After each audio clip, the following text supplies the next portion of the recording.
Hi everybody, this is the first in a series of MeshFusion tutorials based on my BumbleBot model. The model is composed of several MeshFusion items, so I thought I would start with one of the simpler ones, the midsection or thorax. So here's that fusion item in its completed state. It's a relatively simple fusion model, but does contain some interesting details and some non-trivial structure. You'll notice that it's a tree-based fusion item. I didn't find any need to go into schematic fusion in this case, and I usually start with the 3D tree unless I do have an idea that I'm pretty certain will require schematic fusion. I often design on the fly with fusion, and that was the case here for this entire model and this section here. I didn't have any sort of sketch or preliminary model, and in this case, when I got to this point, actually what I had was a rough head and abdomen, and I was just looking to craft something to fit in between. So, since this was designed on the fly, as I say, I'm not going to spend a lot of time showing you my steps in the simple, very simple, traditional polygonal and subdivision modeling that went into creating the source meshes. There's really nothing to it. What I'm doing here is kind of reconstructing, working backwards from the finished model. So all of those pieces that you see me using are already altered slightly from the original cubic sources and already positioned and scaled and such, but I just don't want to waste time on that. I want this video to really focus on fusion methods and techniques. I tend to like curvilinear shapes, and especially like those that come from colliding a couple of simple primitives. And that was the basis of this item, just a couple of intersecting cubics, the two that I'm highlighting here. They're just slightly altered versions of some of the original cubics. Okay, so let's see how this thing came together, starting with that intersection of those two cubic items. And it's usually a good idea to start with narrow seams and minimal strip smoothing with any fusion item. And that's because wide strips and high strip smoothing can lead to meshes that won't fuse. So, usually the way I go about it is to start with everything narrow and then look for opportunities to increase strip widths later if and when and where I think they're needed or desirable. With this model, I wanted to start with very narrow settings. So when I went to the new fusion item, I opened up this lower more options section and set strip width and smoothing to even lower values than their initial defaults. And those strip settings will be used for this first intersection, but they will also be the default setting for anything that we add later. So I'll just hit the intersect meshes button, and there we have it, a simple fusion item with a single intersection. Naturally, I didn't know exactly what I would get when I originally created this. I kind of knew the general form that I would have. And the fun and productive part for me comes when moving and altering the source meshes and kind of exploring a range of forms. And my favorite approach there is to hide the source meshes entirely. And that means, of course, that I must either first select a mesh or select them from the item list, but with them hidden, you get a really completely clear view of the forms created.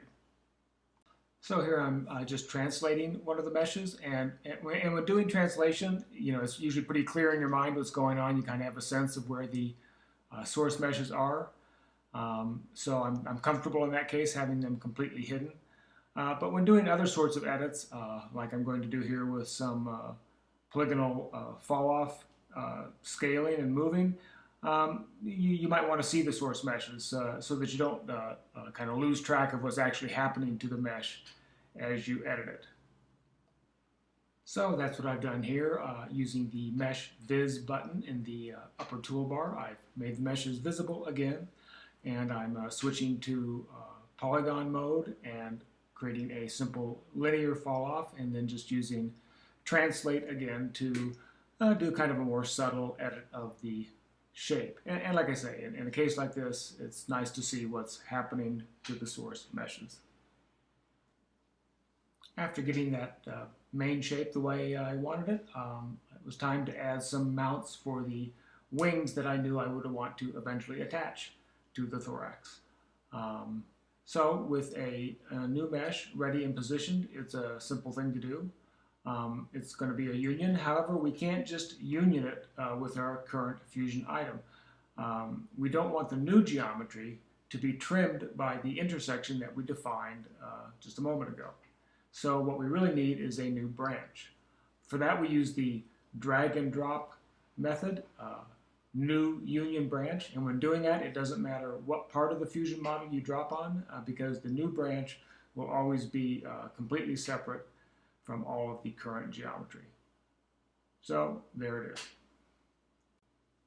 Naturally, I actually want two symmetric wing mounts, but often, like in this case, I start with just one side of the symmetric mesh that I eventually want to see there.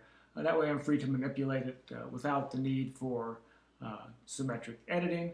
And that's just a situational preference. Sometimes I do mirror the geometry before fusing it with the existing fusion item. In this case, I mirrored the polys after fusing using duplicate mirror in polygon mode. And after doing that, it's a good idea to reset the mesh's center. You can see that it's off center in the 3D tree, but it's a good idea to recenter the mesh anyway for purposes of future editing. And I do that using center to bounds, which is located in the More Fusion pop-up form. All right, so let's add a couple of additional meshes. The neck and waist meshes that will connect this thorax section to the head and abdomen. There's nothing much to that other than the fact that just like with the wing mounts, we don't want these new parts trimmed by the original intersection. In this case, it's fine to add them to the same branch as the wing mounts, and we can do that by dropping on the same tree node that the mounts connect to, or onto the wing mount geometry. Either will do the job. And the new meshes will end up on the same branch as the wing mounts. So here I've selected both new meshes and dropped them onto the wing mount geometry and selected Union from the pop-up menu. I point out that at this point I'm not messing with seam settings at all, even though I may see areas where I would like different seam settings. Again, it's a good idea to hold off on that until we're further along in the fusion modeling process. So now let's move on to something a bit more interesting. The slots that I would like to cut into the sides of the thorax.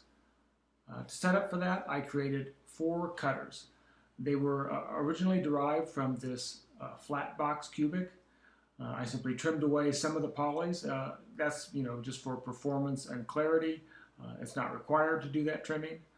But as a result of that trimming, the 4 cutters you'll notice are open meshes, which you probably know is fine in Fusion as long as none of those open edges are involved in the actual fusion intersections. And in this case, you'll notice that I did mirror the mesh before fusing, and that it's all one mesh, which again is an efficiency thing. It's more efficient than using 4 separate meshes, and it's not difficult to manipulate those sort of separate parts of the combined mesh. If I need to do that, I can just use MODO's Select Connected feature. So I'll use these cutters to cut into the main body of the thorax, which is composed of that geometry in the lower original branch. And since we're going to be doing a subtraction here, there's a handy available subtraction node there, and I just drag the slot cutters onto that node, and there we have it. And again, I would emphasize here that this is sort of a reconstruction based on geometry that was already tweaked, and when I originally built this, of course, I did a lot of that tweaking in live fusion mode, like you see me doing here. And here I'm showing that option that I mentioned just a moment ago of using MODO's Select Connected to give me individual access to these 4 elements of this slot cutting single mesh. So after the cutters were in place, I looked at it and thought that I would prefer it if they cut to a limited depth. And the typical way of doing that is to create an underlying surface and cut down to that. And a straightforward way of doing that is to duplicate the mesh that you're cutting and then scale it and use that to limit the depth of the cut. So here's the mesh I want to duplicate. I'll duplicate it and scale it down, and that will limit the depth of the cuts. So I can use this fusion option of dragging a mesh to its own tree node, and when I do that, I get this option to create a non-fusion duplicate. And there it is. So my original thought was to scale it down, of course, and then just select some of its polygons and use them, strictly as an underlying surface to cut down to. But as I started playing with it and scaling it, another option appeared. I really like this sort of vest-like form that appeared as I scaled the mesh down. It created these nice ridges and more complex interaction between the wing mounts and the rest of the model, and just overall thought it was an interesting addition to the form.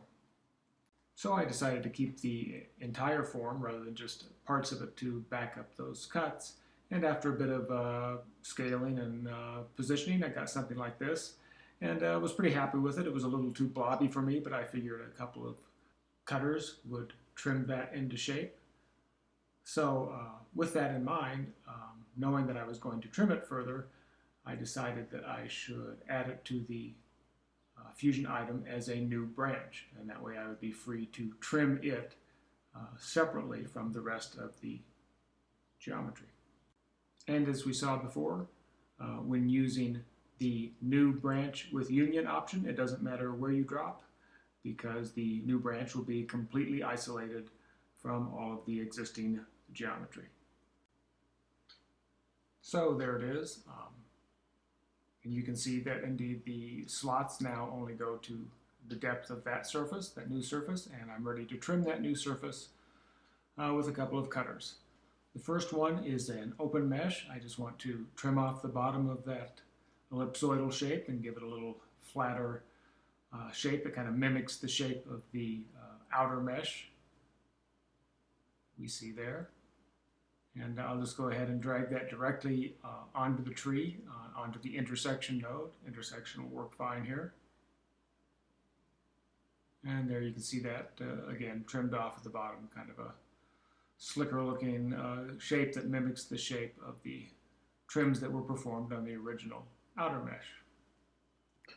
Next, I decided I wanted to flatten the front side here where the neck mesh protrudes.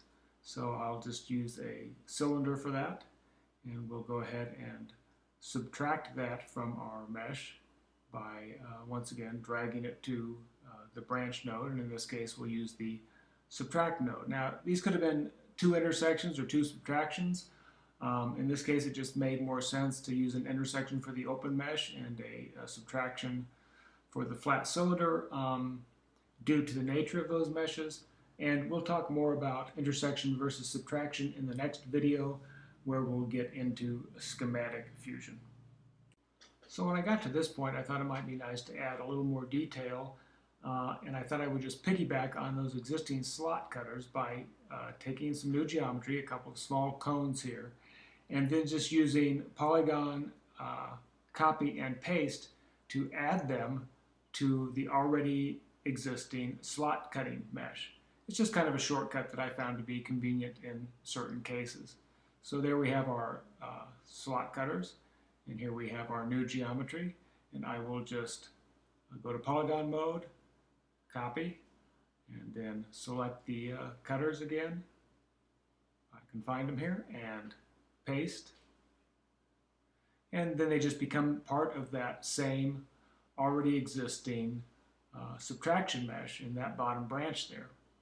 This method of adding new polygons to an already existing fusion source mesh makes a lot of sense when the source mesh densities are similar and you think that you will likely have similar strip parameters for all of their intersections.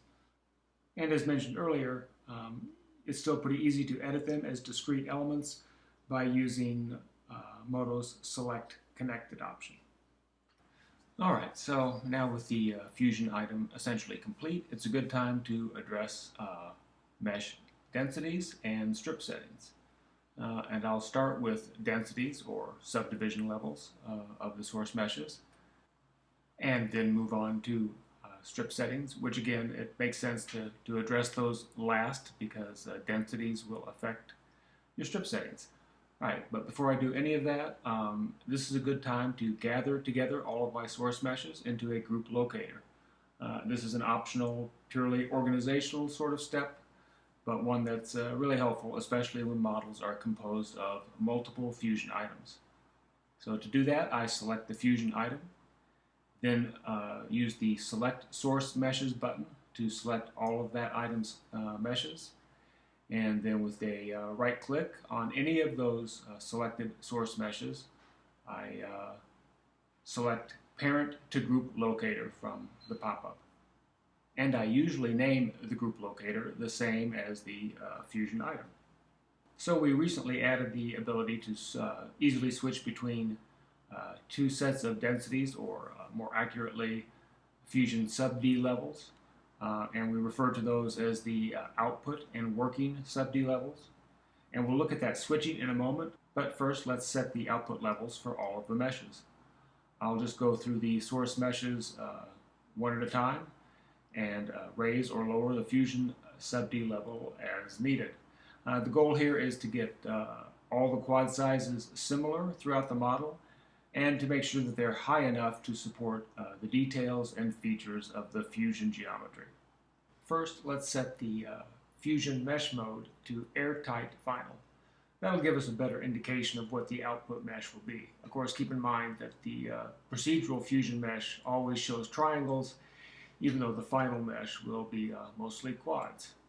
So looking at the model, I see areas where differences in density or insufficient densities are putting a strain on the mesh. Some of those are pretty obvious, like the mesh in the vicinity of these detailed cuts. Others are a bit more subtle. For example, let's look at this large cutter. It's responsible for this ridge running around the main body.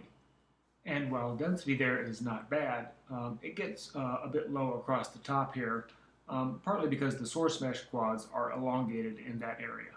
So, for final output, I'd bump its Fusion sub-Ds up to 3. Same with this main body mesh. I'll bump it up to 3 to help with those detailed cuts we saw earlier. And I'll just continue. I don't see any real problems with this other main body mesh, but I still want to get its poly sizes similar, so I'll bump it up to 3. I'm also increasing the detailed cutters to 3 to ensure that the tight curves there will resolve nicely. Some of the meshes, like the neck and waist, are already dense enough, with their default Fusion sub-D level of 2. This bottom cutter needs to come up 2 levels to match the rest of the geometry, while the cylinder cutter is okay at level 2. Likewise with the wing mounts. The source meshes there are denser, so Fusion sub-D levels of 2 are just fine. Once I'm happy with the sub-D levels, I can save them as the output sub-D levels using the Set Output Sub-Ds to Current button that we see here in the Fusion Items Properties panel.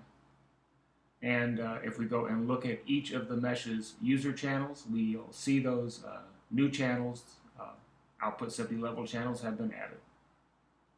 So now it's a simple matter to toggle between those output settings and settings that are one level lower using these buttons in the Fusion Items Properties panel. And you can see that's the case here. I've toggled to the working sub-D levels, and the Fusion sub-D level of each of the meshes is now set to 1 less than the output sub-D levels that we just created for all of those meshes. Alright, with sub-Ds set to the working level, let's play with strip settings. The first thing we need to do is update our strips. Strips are dynamically created and destroyed while editing the Fusion model. Hitting the Update Strips button creates all of the strip items that make the strips clickable and editable in the 3D viewports. Hitting that same button with the Alt key pressed additionally breaks up the strips into substrips or strip segments. And that's usually what you'll want for fullest control of strip properties.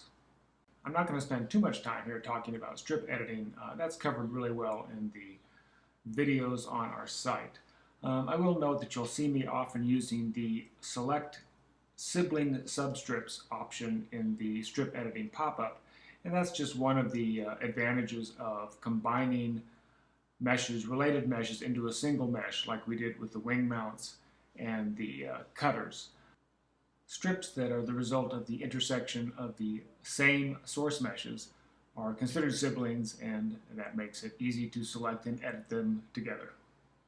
Editing strips at the working sub-D levels makes everything more fluid, but of course you can easily switch to the output sub-D levels to see what you're going to get in your final mesh. And it's important that the sub-D levels on either side of a strip, that is to say either mesh, both meshes, be changed simultaneously, bumped up or bumped down. Otherwise it can change the characteristics of the strip geometry. So again, while I continue to play with the strips here, I'll note that this ability to toggle between two levels of subdivision keeps editing relatively fluid. And I know that all of us traditional modelers look at that and think that all of these densities look somewhere between high and absurdly high. But keep in mind that it's the nature of MeshFusion and procedural meshes, unlike Catmull-Clark meshes, where the true density of the mesh is hidden from our view. When we're working with a Catmull-Clark mesh and doing traditional sub-D modeling, we're actually working with a much denser mesh than what we see on the screen. And we don't have that luxury with MeshFusion. We have to produce the entire mesh at whatever level of smoothness and detail is required. We're working on ways to make all of that even more fluid and flexible in the future. But for now, take advantage of that one level of toggle and be sure to provide enough density for all of your details and smoothness of curvature are where you want them. And that's the best way to get good, especially hard surface, crisp, detailed meshes like I'm trying to pull off with this BumbleBot model. So we'll continue this with more sections of the model, some of which present some interesting challenges, and hope to have a new video for you soon. Thanks.